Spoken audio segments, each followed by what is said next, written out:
It was early in the morning when you came home from a night out with the girls.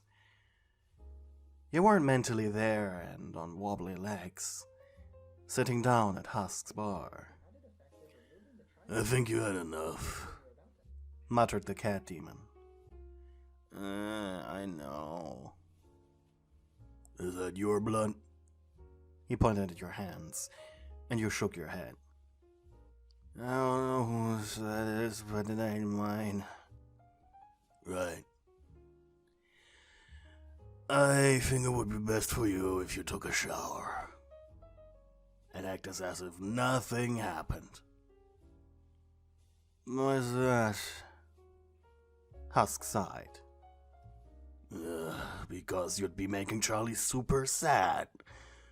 I mean, you had been making great progress, but ever since the extermination, you've been acting out more and more. Have I? You tilted your head. It started with you not attending Charlie's therapy sessions. I know.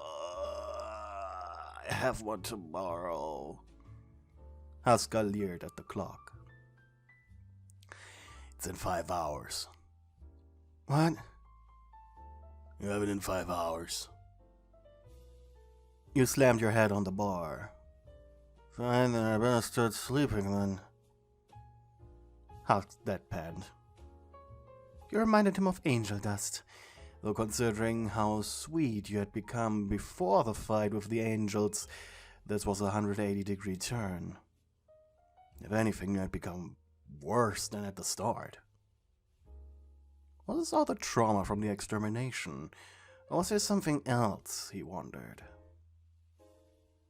He leaned back as he watched you snore. I was just about to say you can't sleep here. Husk shrugged. Well, you gotta deal with that hangover and the back pain from sleeping like that yourself. He chuckled darkly. But after a few minutes, he sighed, his hands already having started the process of making his anti-hangover remedy against his will. Me and my good fucking nature. After putting the concoction in his mini-fridge below the bar, he thought, you were a good fighter. You had shed a tear for Sir Benches, you helped rebuilding. The shift in your personality had happened a day after the hotel's reopening. Did you not like the new layout? Nah, you probably would have voiced that opinion already. Heck, even Cherry Bomb, a demon who wasn't a guest at the Hazbin Hotel, just an occasional visitor, seemed to have her stuff together more than you as of late. Maybe you should tell Charlie about these observations. That again, she was very tentative, so she probably knew already. Your name was Tripe, and you were Grigori, a demon species primarily found in the hell layers of pride and greed. They were often called potential demons, or demons of extremes, as it seemed your kind was either incredibly powerful or incredibly weak. There was no real middle ground. Sadly, you were a weak one, and while you were a good fighter, you had no special powers. Like all Grigoris, your eyes had been replaced with 2 round rubies, through which you could see like they were real ones. You could easily remove them to peek around corners, or just simply hide one somewhere, so it was a sort of security camera. Your hair was golden and shiny, and you had completely night black skin, like a drow elf from a children's book, and your ears were just mere holes in the sides of your head. To make people not question where your ears were, you usually had styled your hair in a way to make it look like you had cat ears. But when you were drunk, like right now, they just lazily hung down to your navel as if they were wet.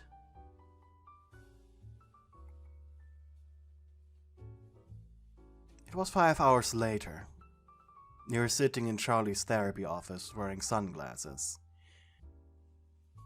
The green, disgusting slop husk had force-fed you earlier was doing God's work in this moment. You didn't have a headache, nor were you feeling sick, but you were still a little dizzy. With her legs crossed, Charlie sat before you, a notepad lying on her lap. She looked at you in a way that said, "I know what you did, but I'm not mad."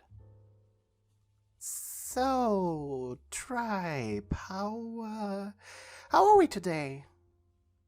"I'm fine," you said. She nodded slowly.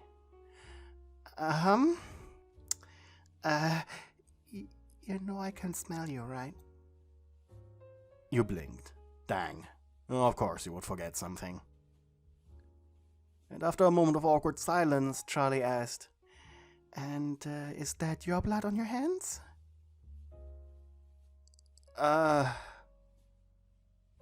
Depends." She furrowed her brows with concern. "Depends on what?" "What would be worse?" I don't think this can get any worse." You leaned back, quickly licking over your dry lips, as you thought. "Well, looking down at your fingertips, you asked, "May I?" She made an encouraging hand gesture in response. You licked one of your fingers, and you winced. Ew. Ew what? Imp blood is always so bitter. You said without thinking. Tribe, why did you beat up an imp?" You blushed. I mean, maybe it's imp blood. I don't know." "Tribe, what happened to you? You weren't like this even when you moved in." Charlie blinked. It was worse. Not much, but still worse. "You're faking it. But why?" What do you mean?" "The drugs, the alcohol, the violence, it's very cartoonish. Forced. Not, indulgent. It doesn't look like you're having fun, is what I mean." You blinked. "Is this because of the extermination? Some sort of trauma, or a kind of, hey, I almost died permanently, so now I have to enjoy life to the fullest? I mean, since we rebuilt the hotel, there are a bunch of new guests, and they are all extermination survivors from previous years, so my hypothesis, this trauma that got them here can work the other way around as well, and that's why you're acting out." You shifted uncomfortably. There was a reason you were crashing so hard, and, well, it was an embarrassing one. "Could I talk to anyone else about this?" Charlie looked hurt. Did I say something wrong?" "Oh God, you're so cute," you thought. "No, it's, Think, Tribe, think." Problem was, with all that was happening, and has happened the last couple of days, thinking wasn't really in the clouds at the moment. The reason you had gotten into the hotel in the first place was a simple and easy one, and it just so happened to also be the same reason you were right now sitting. Just, can we talk about something else?" Charlie blinked. "And what would you like to talk about?" "Honestly, you didn't think you'd get this far. Come to think of it, you've been thinking that a lot lately." Why couldn't Vaggie be doing your therapy sessions? Sure, you probably would end up with bruises if she hears you whining all day, but it would be easier. Your scowl was all Charlie needed as an answer. "You know how I worked at that toy factory before joining the hotel?" You mean the bomb manufacturer Toys? Tomato, tomato. Yes, I know you work there. Does your behavior have something to do with it? Kinda.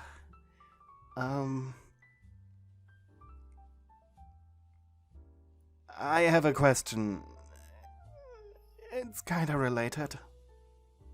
Charlie nodded. Go ahead. Does your dad still like to bake rubber duckies? The Princess of Hell furrowed her brows. She had no idea where this could be going. But she should probably indulge you just in case. I suppose. He still sends me some of them occasionally, though since Adam died, he has been doing it a lot more. Blushing, you said. Ugh, he's such a dork. Building ducks all day. Charlie wanted to interject, but this was the most amount you had talked for many, many days. So she allowed you to keep talking, which probably was a mistake. I mean, it's interesting. Like, I wish I had the patience to make rubber duck toys. You ground your teeth audibly, enough for Charlie to hear. I mean, it's cute. Like, he makes little duck toys, and someone who's been alive for so long as he has, he is clearly toy-making age. Charlie felt like you were losing your focus, as she couldn't fully grasp where this anecdote was going. But I guess it's kinda sweet. You bit your lower lip. Charlie, I wanna fuck your dad. Oh. Really? She had no idea what to respond with.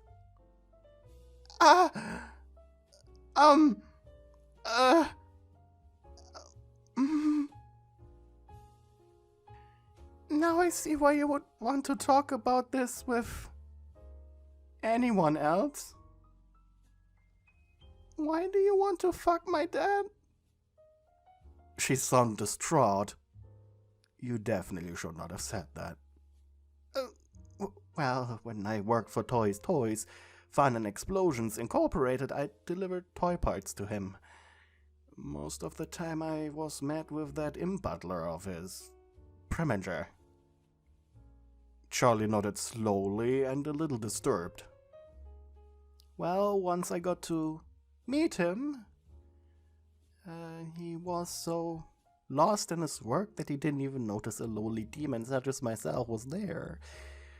But he worked with such passion, it kind of left an imprint. You don't often see a denizen of hell working with passion, you know? It made me realize that no matter what I do, be it in life or afterlife, I should always have passion behind whatever I do. And then he finally noticed me. His face was... Well, I admit he looked a little annoyed at the intrusion, but then he saw the box of parts I was carrying and immediately light returned to his eyes. I could tell he doesn't think much of demons and all that jazz, so I thought, well, maybe if you tapped your feet on the ground. If I redeem myself and then fall to hell as an angel, maybe that way I could get his attention. Charlie blinked. You sounded like a horny teen. Completely and utterly illogical.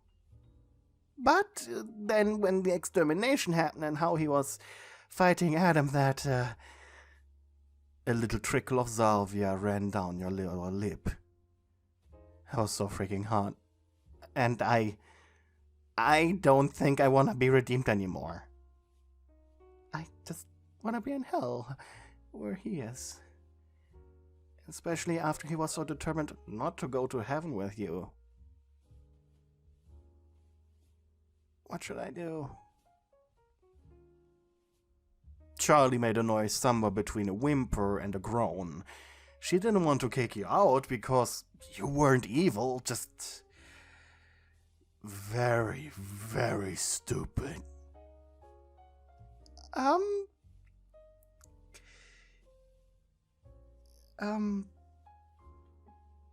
What if I call my dad and he says no to your face or on the phone?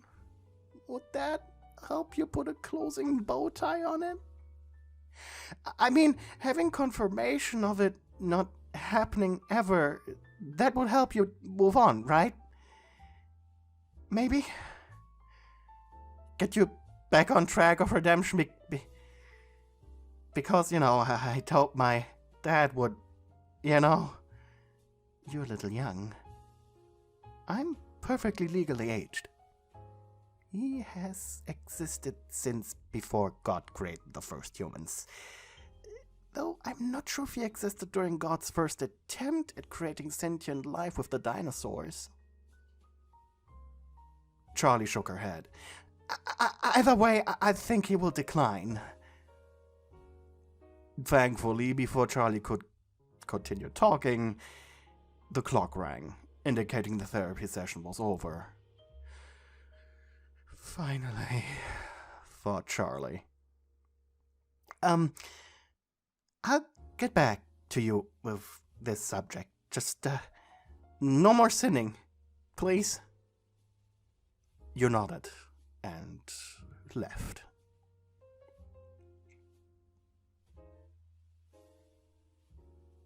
Charlie was walking up and down the hotel lobby. It had been a few days since you talked. And it had been a while since her dad had entered the building to talk to you. She wondered if maybe something was wrong, though in reality the opposite was the case. When Lucifer had knocked on your door with an expression of curious annoyance, you thought you'd die on the spot. He entered with the words, "Look, Charlie told me you have something you need to get off your chest." He stepped past you. "And I wouldn't even have come if she didn't sound so desperate. Did you do anything to my daughter to make her cry?" "No, sire, never." He had his arms crossed and was tapping with his fingers against his jacket. "Just, you could say I'm a big fan." "Fan? Not another Satanist." No, not like that. I don't know if you remember me, but I delivered some duck parts to you multiple times. He hummed and thought. "Usually Prim deals with that." That day he had been ordered by you to not enter your workshop, so he sent me in without him. "I see. I probably should stop kicking him out." Lucifer went deep into thought, and after a minute or two, "Oh yes, that Gregory. I must admit, that was a pleasant talk we had. I had far worse, is what I'm trying to say. You're pleasant." Yeah, and, It was in this moment of utter anxiety when Lucifer noticed what was sitting on your desk. "Oh, is that a Big Ben ducky?" You followed his gaze. It's... "Oh my god, it's so cute." He took 2 steps forward, picking it up without permission, though even if he asked, you would have given it. The dog was beige with the UK flag on its chest. Its head was square-shaped with a painted-on clock on the side of its head. "I've been trying to find one of these for a while. Where did you find it?" "In Little Britain. It's part of Overlord Zestiel's territory." "Fascinating. I gotta check that out." You blushed, and Lucifer stood straight. "Oh, I apologize. I got a little excited there." No, sire, it's fine, Really fine. He blinked. Well, in that case, do you have more? More rare ones, I mean. With a smile, you stepped next to your bed and pulled out a shoebox from under it. I have a few. You placed it on your mattress and opened it. Inside were 5 more ducks. One looking like RoboCop, even with the gun in its wing. Another wore a little fedora and had a plastic katana strapped around its hip. Another one had the appearance of Captain Jack Sparrow. The fourth one looked like it was wearing a fedora with a katana strapped around its chest, and it had a little anime gold sticker on its beak. And the final one just wore a blue tie. Lucifer whistled impressed. I haven't tried to add a mechanism inspired by you, sire? You took out the tie-wearing one, placed it on the ground, and gently tapped its head, its mouth beginning to open and close as if it was quacking. I know it's a little primitive. I don't really have the patience for this hobby. It's still really impressive. So, how did you get into the hobby? You, sire? Me? You rubbed your hands together. They suddenly felt really cold, and you needed to think. You're an inspiration, sire, and, I really like you. He tilted his head confused. But we never really talked. Tribe, was it? Tribe, was it? Tribe, with a P, not B. He nodded. Sure. For a moment he stared blankly at you. And then... Wait, what do you mean you like me? In a hey, let's hang out way, or I'm into divorced dads kind of way? I'm into divorced dads kind of way. He blinked. It was difficult to contain a smile. Looks like he should have left his workshop much sooner. Take that, loneliness. Well, I know Charlie said you're here to tell me you don't have time, you're too important and all that, sire. Please just be gentle. Did she now? Yeah. He chuckled. Well, she told me that there's someone in the hotel with a unique problem only I can fix. She wouldn't give any details. Though maybe if she did, I wouldn't have come out of sheer curiosity. He thought. And then smiled. Placing his applique on the ground, with his power, it didn't fall. Lucifer stepped forward, placing a hand on your cheek, gently brushing against it with his thumb. As a lesser Grigori, you had barely reached his size, so for once he could see into someone else's eyes without looking up. His touch made you feel weak. Sire? You stuttered. Call me Lucifer. Lucifer. You purred.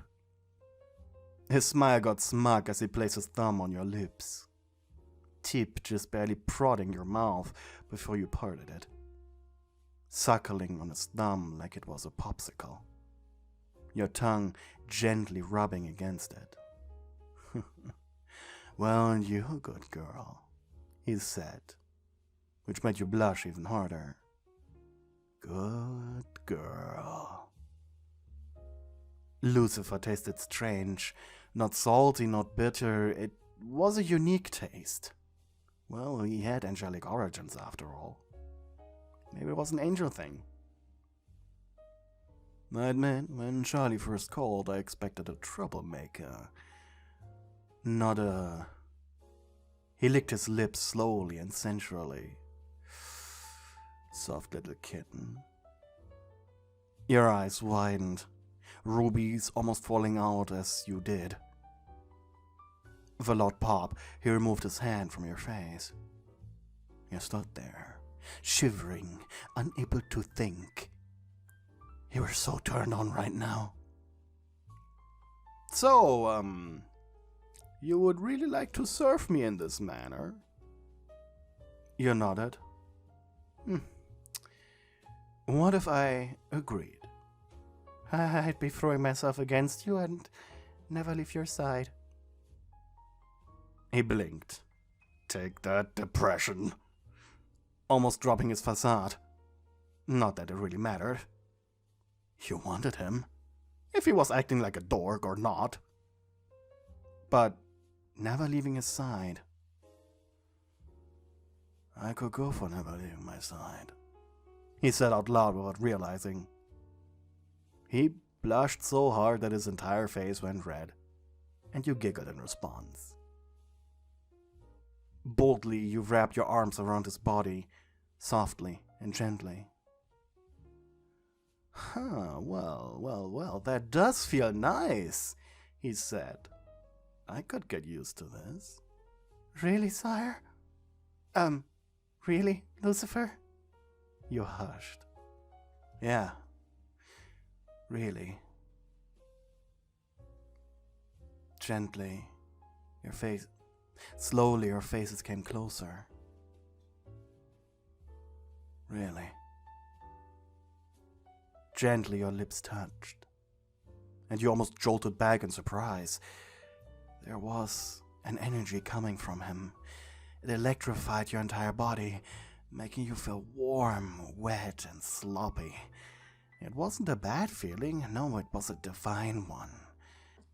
You heard him chuckle into you. Well, you were a demon after all, and light beats dark. He'd overpower you super easily. But where was the fun in that?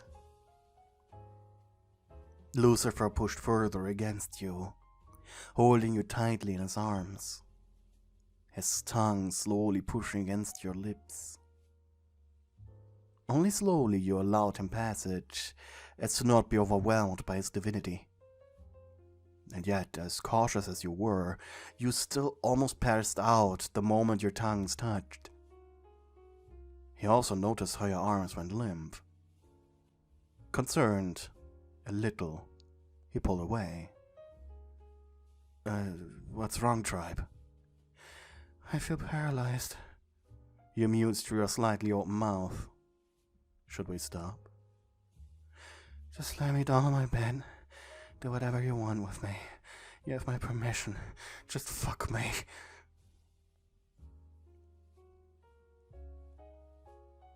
Okay. Charlie clapped her hands. It has been an hour. I need to check if she's still alive. By now, Vaggie, Angel, and Task had joined her restless wandering. I'm sure there's a perfectly normal reason he's staying up there for so long, sighed Vaggie. They're fucking, snickered Angel Dust. What? You're talking about my dad! They're fucking, trust me. I have intuition. Husker now chimed in. You really think the King of Hell would so easily be seduced? I don't know, but isn't like hell the result of him being seduced or something? Sorry, didn't listen during Bible study. Charlie's eyes widened in horror, and without saying a word, she rushed up the stairs. With a pounding heart, she slammed into your door. Her eyes falling onto you and her father. Your clothes scattered all around the room. You had an expression of utter bliss as you slept soundly, holding onto Lucifer's arm like a child did their favorite plushie. Meanwhile, Lucifer grinned and waved at her. Hey Charlie, say hello to your new stepmom!